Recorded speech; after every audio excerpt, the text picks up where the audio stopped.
What's up, Inside Lines fam? I'm your host, Atoya Burleson, and then there were four. Can you believe it, y'all? We are down to 4 teams. That's right. Next weekend is the NFC and AFC championship game. But before we get into that, let's recap this past weekend.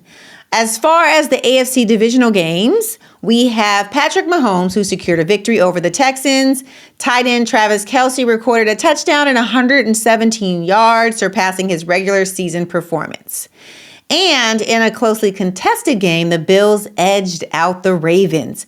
A critical late game field goal decision by Buffalo's coach, Sean McDermott, proved decisive in the win. And moving on to the NFC divisional side, the Commanders, with rookie quarterback Jaden Daniels, upset the top-seeded Lions. This victory propelled Washington to their first NFC championship appearance in 33 years, y'all. 33 years, unbelievable. Running back Saquon Barkley delivered a standout performance with the Eagles, and the defense balled out. But let's talk about Saquon. He had a rushing performance of 205 yards and 2 long touchdowns, leading the Eagles to victory. And the Eagles defense, y'all, they stepped up to secure the win. Shout out to the Eagles. And upcoming this weekend, you have in the AFC Championship game, the Kansas City Chiefs, who will host the Buffalo Bills, and the Philadelphia Eagles will face the Washington Commanders. Both games are scheduled for Sunday, January 26th, 2025. The NFC game will kick off first at 3 p.m. Eastern, followed by the AFC Championship game at 6:30 Eastern. These matchups are going to be good, and then we will know who's playing in the Super Bowl LIX in New Orleans. I can't wait. Speaking of Super Bowl LIX, don't forget that Inside Lines podcast is live at the Super Bowl at Saks on, what is it? Is it Thursday? Yes, we are live at Saks on Thursday, February the 6th at 1 p.m. Don't forget to get your VIP tickets because it is the ultimate experience of luxury and excitement. We have some amazing guests for y'all. We have food and drinks and activations. You will enjoy your time. The Eventbrite will be added to the show notes. Okay. Our guest for this week is an amazing NFL wife that you will enjoy hearing from. Please welcome Rylie Roozeboom.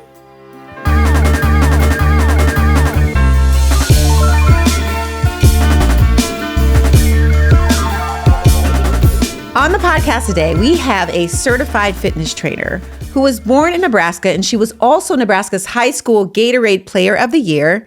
She went on to play Division I basketball at South Dakota State University, where she found her 2 loves, Christian and fitness. Please welcome to the show, Rylie Roozeboom. How are you? Good. Thank you for having me. Thank you for coming on. I'm so excited to have you on from one athlete to another.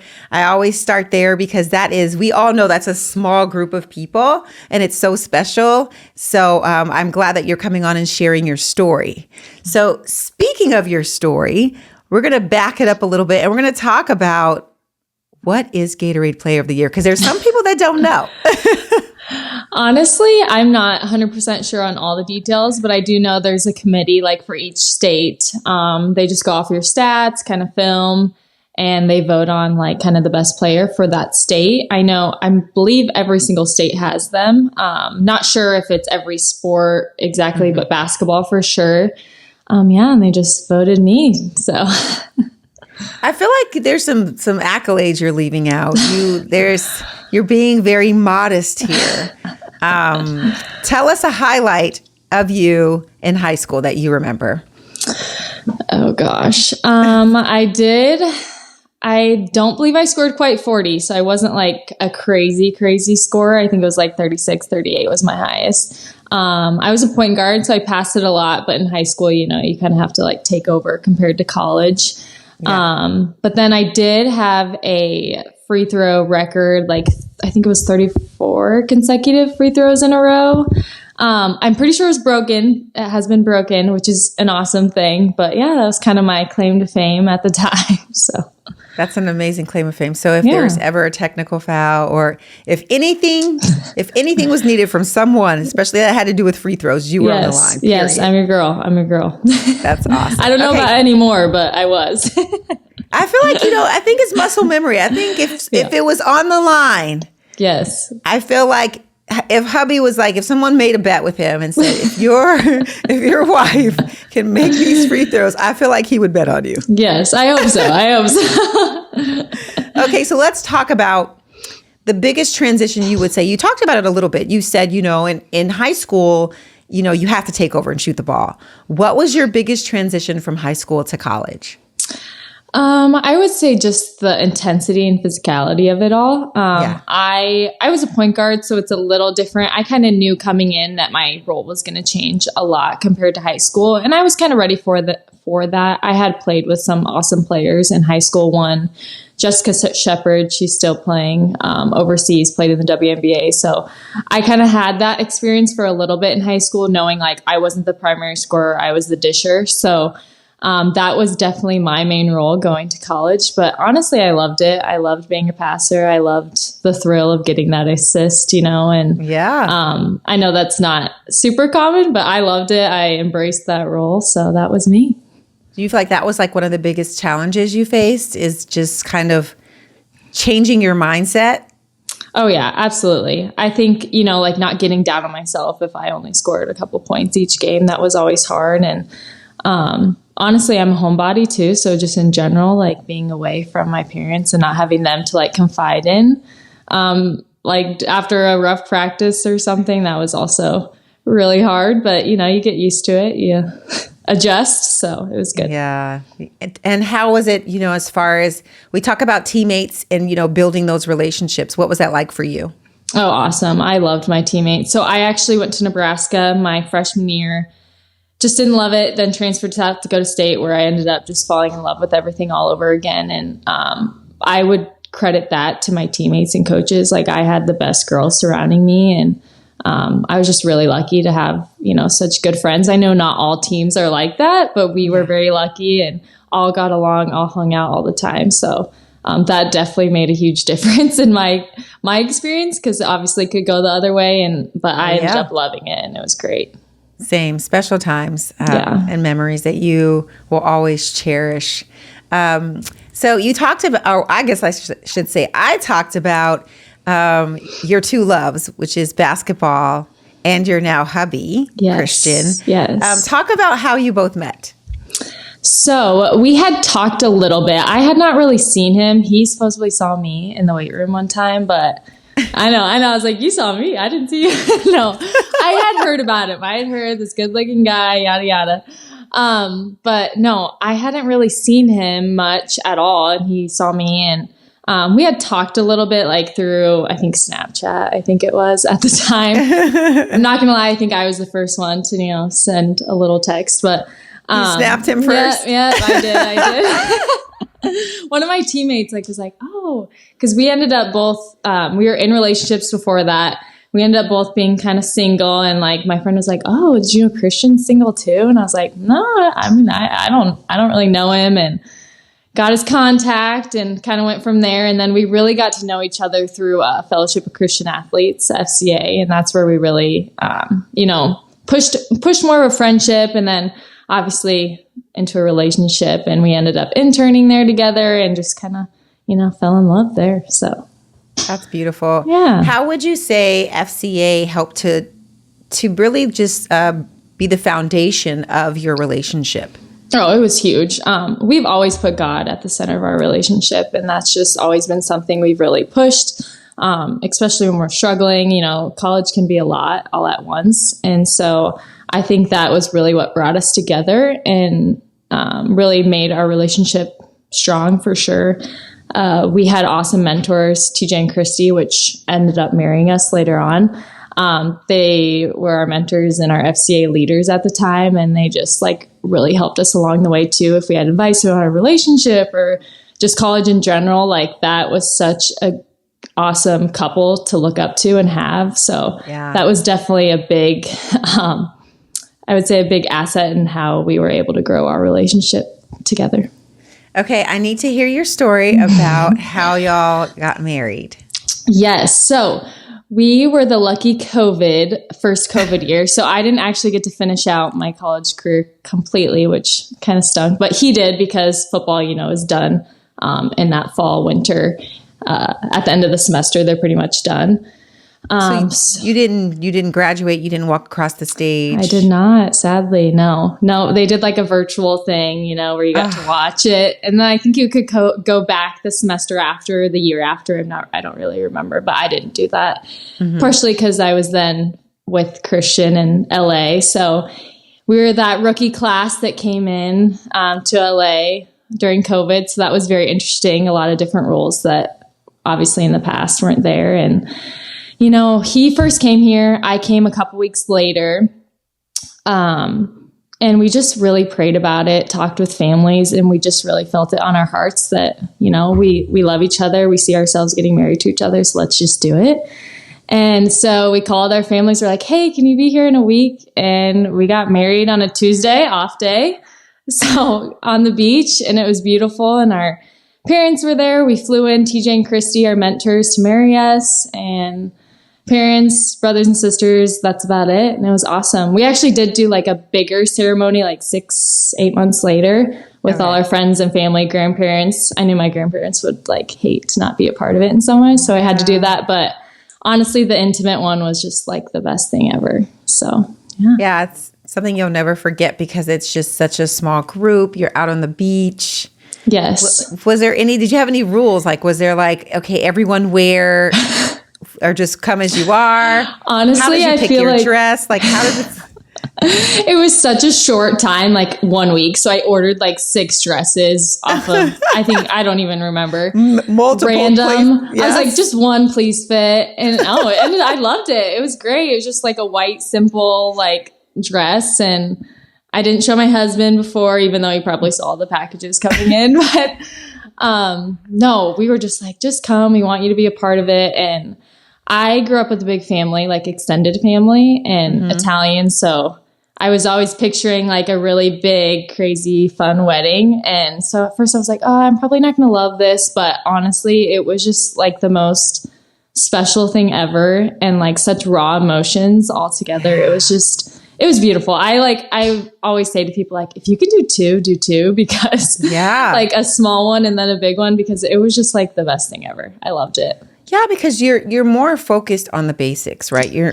focused on your family. You're focused on each other. You're focused on the marriage. Yes. It's not about everything else that goes into Absolutely. it. Because I feel like now it's more of it's like a show, right? Yeah. It's like, who can outdo the next? We want bigger fireworks. We want a band coming in. We want performer. Like it's turned into just, like a huge, I guess, show. Absolutely. And the fact that y'all were like, you know what? We're going to make this intimate about us. Everyone's going to feel the feels. Like, that's beautiful. It really is. Yeah. Thank you. It was amazing. And my husband, like, we talked about rings and we're like, well, we'll just do rubber, like 1 week. You don't have time. And on the day, he surprised me with a real one. So I was like, I'm already crying. What are you doing to me?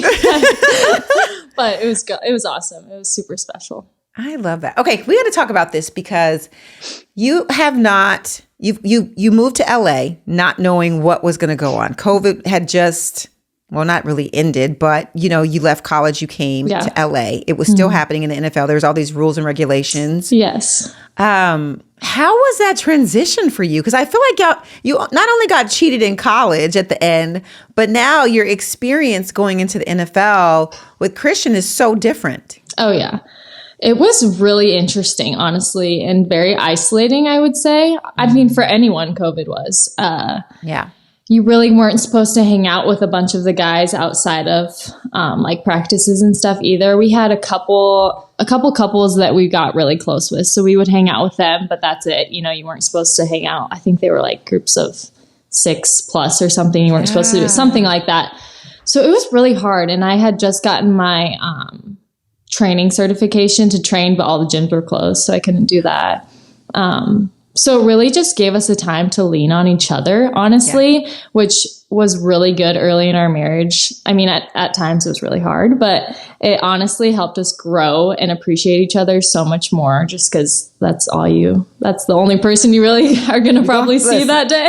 You're going to figure this out. So, yeah. No, and it was great. And obviously it solidified that choice for us. Like, this was definitely the right move for both of us. So that's awesome. I want to talk about friendships in the NFL. You talked about it a little bit with not really being able to meet everyone, being very isolated. Did that kind of change your ability to really kind of form, broader friendships in the beginning? And then when did it kind of evolve or change from there? Yeah. That first year was hard. We did have like 2 couples that we really hung out with a lot and leaned on.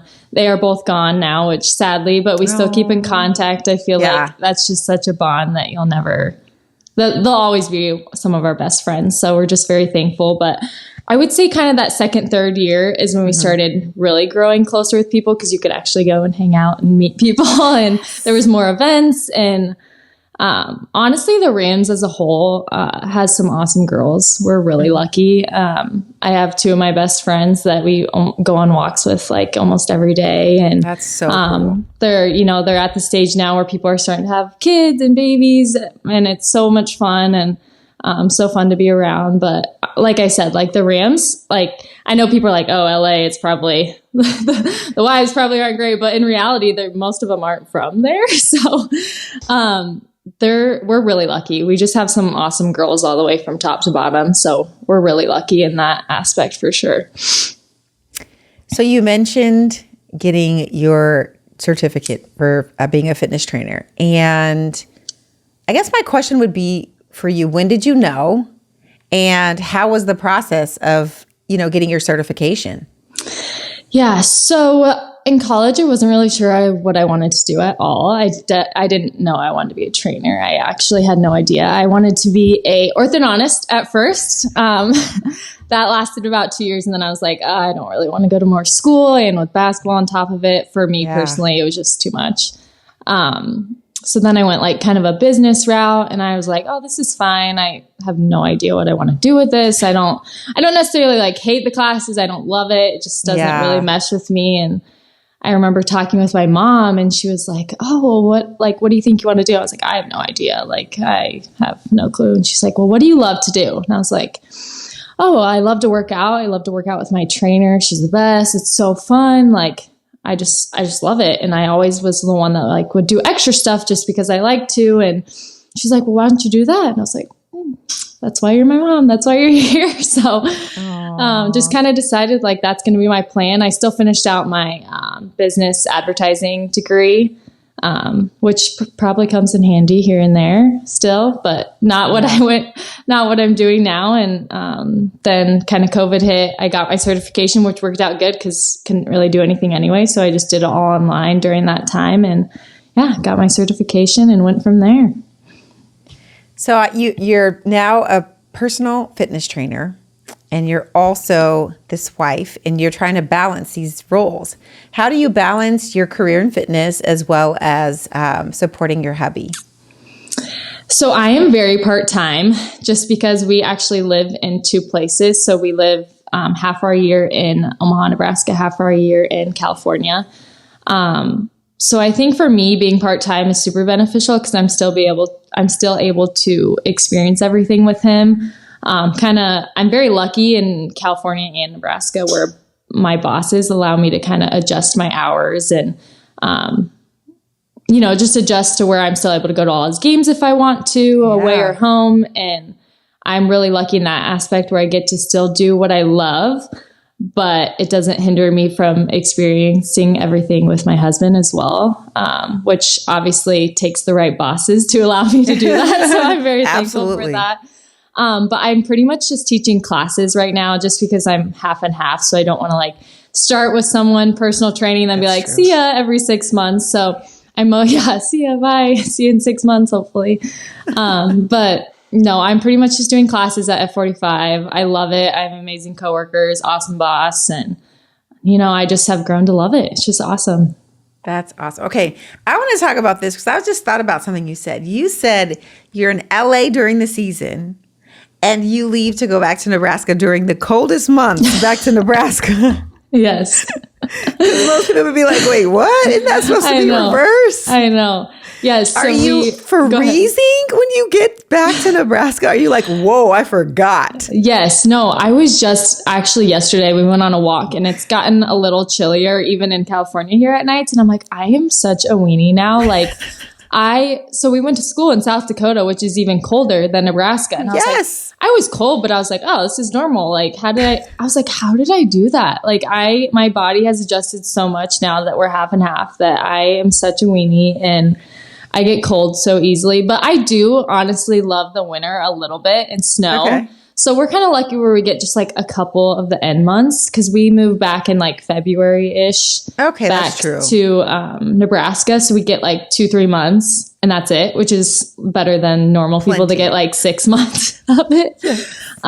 So we get that little bit and then we get spring, summer, all that, which is nice. But I know people are always like, wait, why don't you just wait until like May? I'm like, I know, but we're both homebodies, love our, like we get along so well with both of our families that we're like ready to go back and see all the nieces and nephews, parents, all that. So, and I hope they make it out to LA. They do. Do. We're really lucky. I feel like this year, I don't think I have one home game where no one's coming to, which is fun. It's awesome. And you never know how long you're going to be in this. So it's just fun to have people there cheering them on with me. Cause I think the more the merrier, obviously. So it's always fun.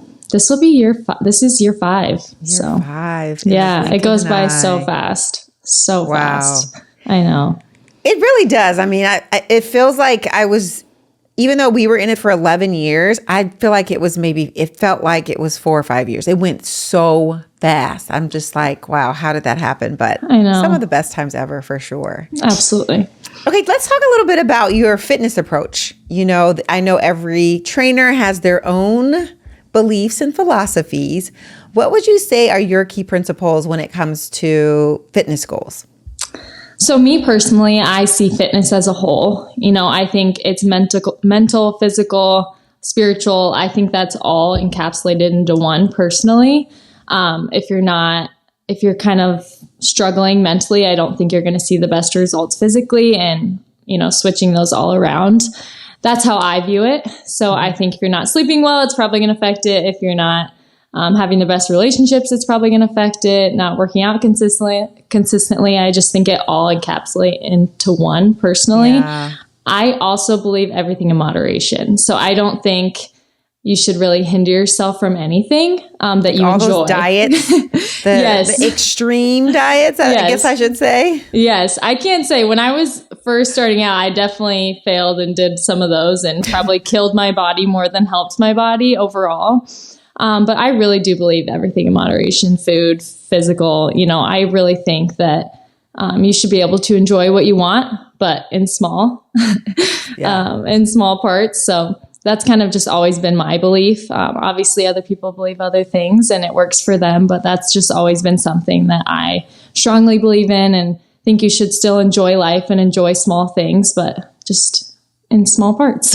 Yeah, I agree. You definitely have to, I think, realize you can't go extreme. If you go extreme, you're destined to fail. It's how we are as human beings, right? Yes. What's a piece of advice you would give to someone? I think about the women that are listening. They may be struggling with, let's just say weight. They're struggling trying to get off those few pounds, and it's so frustrating, and you just need to get over the hump. What would be some pieces of advice that you would give to them? I believe in adding small habits one at a time. So obviously you can add 20 plus things to your calendar here and there, but I just think adding that many things all at once is what really makes people struggle, just because adding those things, it's just hard to maintain. So just adding one thing, making it a habit, and then adding another. Obviously it's a slower process, so it's mentally it can be hard, but I think overall that's what's going to allow you to create those habits and be consistent, and then in the long run lead to a healthier lifestyle. So adding in those, 10K steps a day.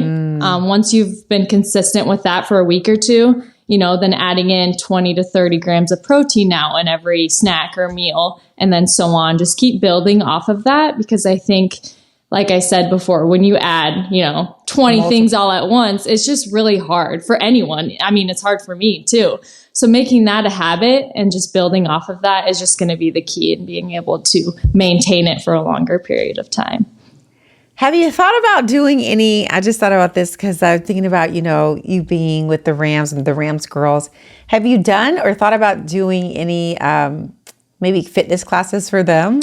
Yes, we have talked about it multiple times. It just hasn't happened. But no, we've talked with multiple ladies, and then it just like with schedules and then people having family in, it hasn't worked. I've had a good group of girls that have come to my F45 and, all came and worked out together, which is always so fun. And I've either taught them or worked out with them. And yeah, it always makes it more fun when your friends are there, and way easier. Oh, yes. The workout does not seem as hard, when you're chatting with your friends and, doing the burpees, you're like, oh, it's been a minute already. Yes. But I honestly think that's key too. Just like finding people you love to do it with, or hold you accountable. That's also a big key in, building that healthy lifestyle for sure.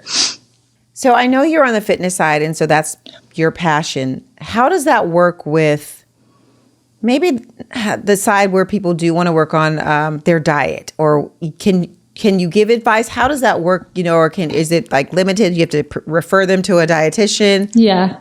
Yeah. I mean, it's limited. We can kind of give them like an overview of kind of like what to follow, but I'm not a certified dietitian, so I don't want to step on anyone's toes, and I'm not, an expert in that field.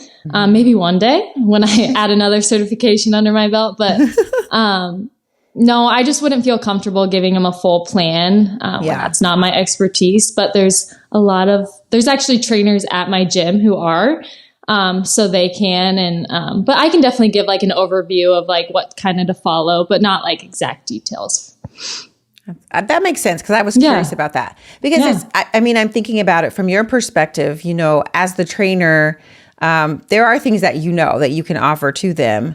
Yeah. But then the specifics, do you find someone that you feel like adapts to or has the same philosophies as you, with the dietitian? Like, you don't want to send them to just anyone. Do you have your favorites? You're like, oh, go talk to so-and-so. Oh, absolutely. Yeah. Yeah. You want, obviously, people you care about, you want them following like something that you believe in as well. So yeah, absolutely. We have people that, we trust and count on ourselves so that we can, refer to, and absolutely, for sure.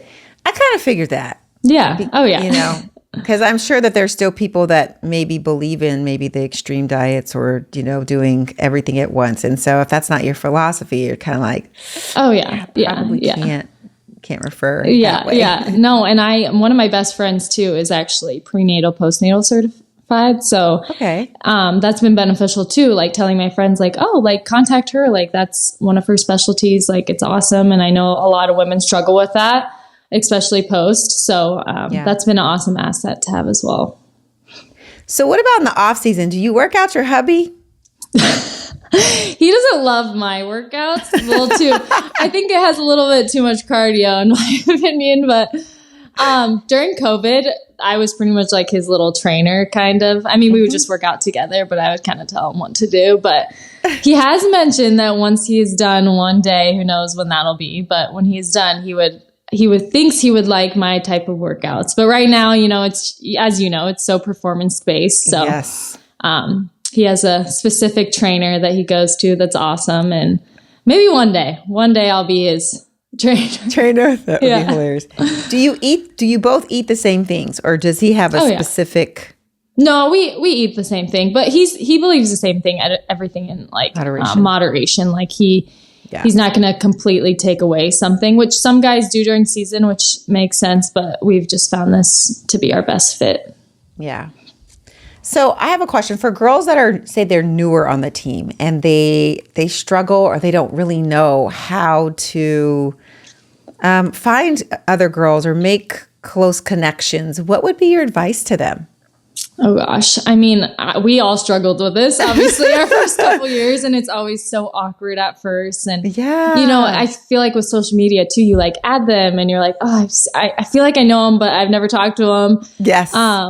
Honestly, just getting out of your comfort zone and introducing yourself. I know it's super uncomfortable, but that's like most girls like feel the same way, even if you've been here forever. Like you just want to meet each other, and, people are in the same boat as you, which isn't super common. Like these are the only girls that totally understand what you're going through as well. 100%. Which family kind of gets it, but when you're not in the thick of it, it's just so different. And I think just kind of getting out of your comfort zone. I know it's super uncomfortable, but just introducing yourself. Like me and I know my group of friends, we try to, like reach out to the new girls and, have a little game night or whatnot, just because as we know, we were in that same spot and it's super uncomfortable. And so we try our best to, introduce ourselves, kind of get girls together. But I think if you are new, like getting out of your comfort zone, which I know is super uncomfortable, but it really is like the most beneficial thing to do in this world, in this NFL world. Yes. Do they have anything for you ladies to connect at the beginning of the season?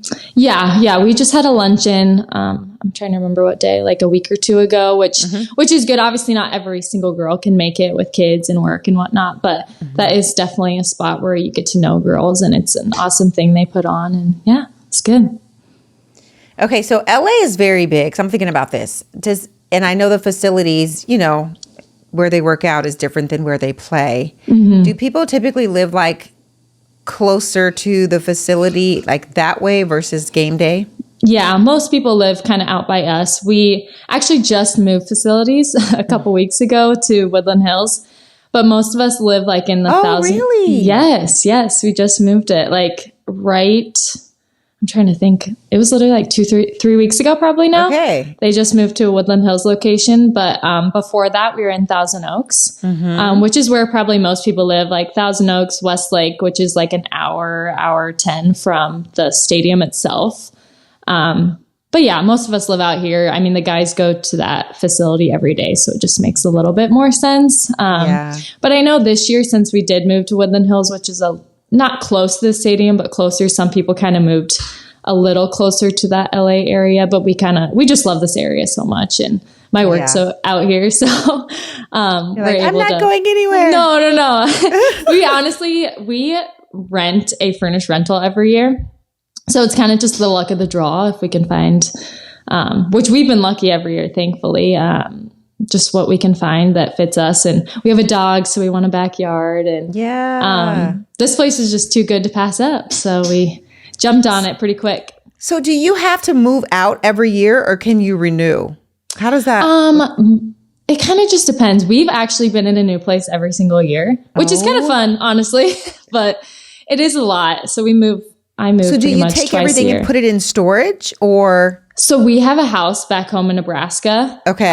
That's kind of why we do a furnished one here, because I feel like our first year we like actually brought some furniture, and I was like, no, I'm never doing this again. Like it's with that 24-hour drive, it's just not worth it. So we leave everything in our house back home.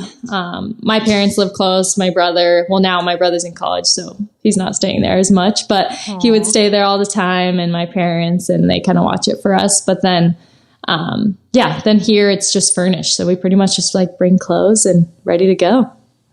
That's great. Yeah. I mean, like I was thinking about it, like, I guess you don't really need a lot during the season. You know what you need. You're working out. You know what you need during the week. You know what you need on game day. So it does make sense when I think about it that way. And we don't have kids yet either. So I'm sure once that happens, it'll be a lot more stuff to bring, but a lot more stuff. Yes. It's going to rock your world. No, we can't wait. One day we can't wait, but it'll probably be a lot more stuff. So that was my next question, twofold.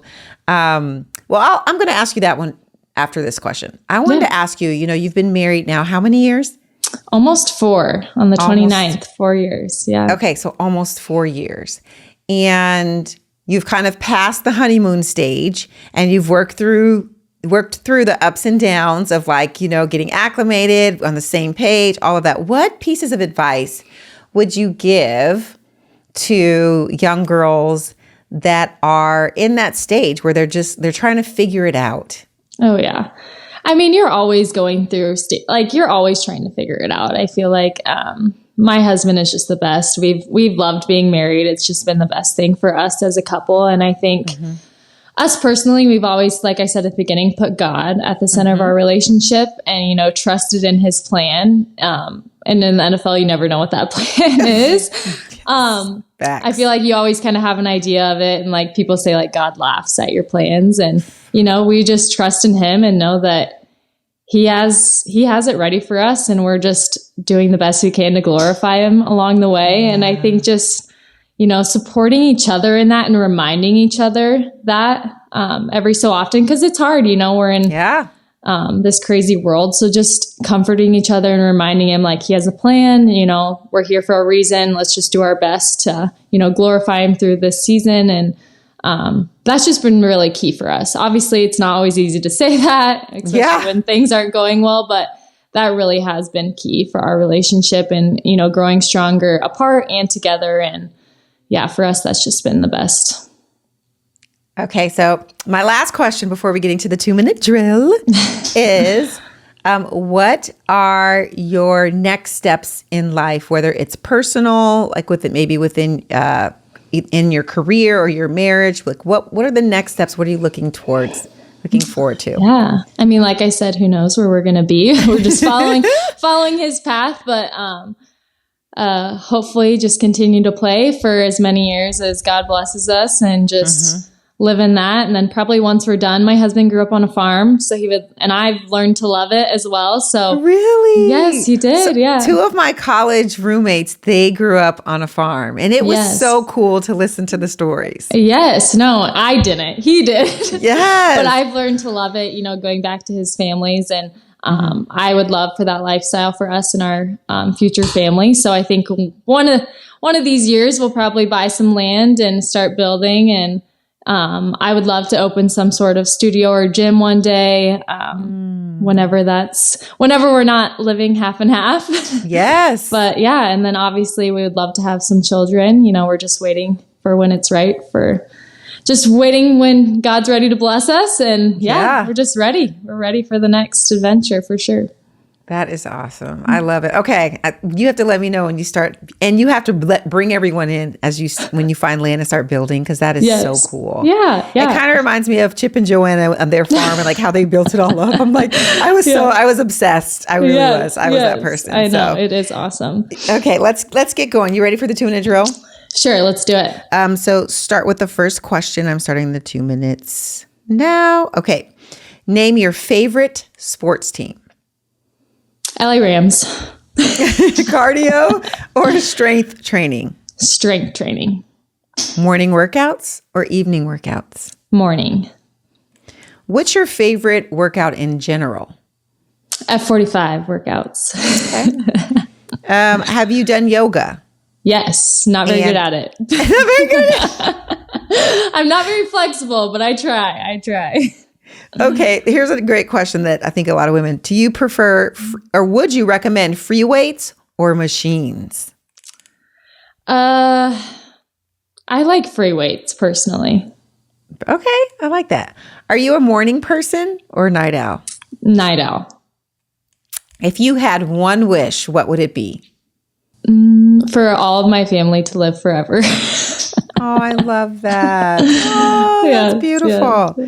Okay, tell me your favorite meal. I love a good steak. That's probably me and my husband's, both of ours. Steak, potatoes, all the fixings. Like that's probably our go-to, our favorite for sure. Tell me your favorite cheat meal. What's that one thing? To think. I know. I love a burger and fries. That's not really a cheat, but like a Chick-fil-A burger or Chick-fil-A sandwich and fries. I feel like with a shake. Listen, that's my daughter. Every time she has a win, Mom, can we go to Chick-fil-A? I'm like, I know what you're doing here. You're not slick. So good. You're like, dang it. I guess we gotta go. How can I say no, right? She knows how to get me for sure. No, I love it. So good. Okay. Do you prefer running outside or running inside? I feel like I can run longer on a treadmill because I can like put on a show or something.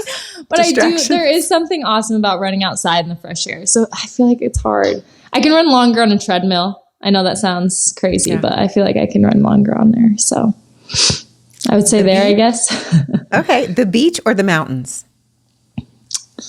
The beach. If you could tell your younger self anything, what would it be? Don't be so hard on yourself. Life's not that serious, so just enjoy the moments for sure. Yeah. That's beautiful. Thank you. Thank you so much for coming on. Okay. I know there's going to be people that have questions for you on the fitness side. So if they do, how do they reach out to you? Instagram. Just DM me. I'll definitely respond for sure. So Rylie Roozeboom on Instagram. Just hook me up. Breezy. Yeah, hit me up. I love that. All right, guys. Check her out on IG. Ask her anything you want. She's there. Rylie, thank you for joining. You are amazing. And I wish you the most amazing season for 2024. Thank you. Thank you for having me. I appreciate it. All right. Well, that's our show. For the latest on the Inside Lines podcast, make sure to follow on both Instagram and Facebook.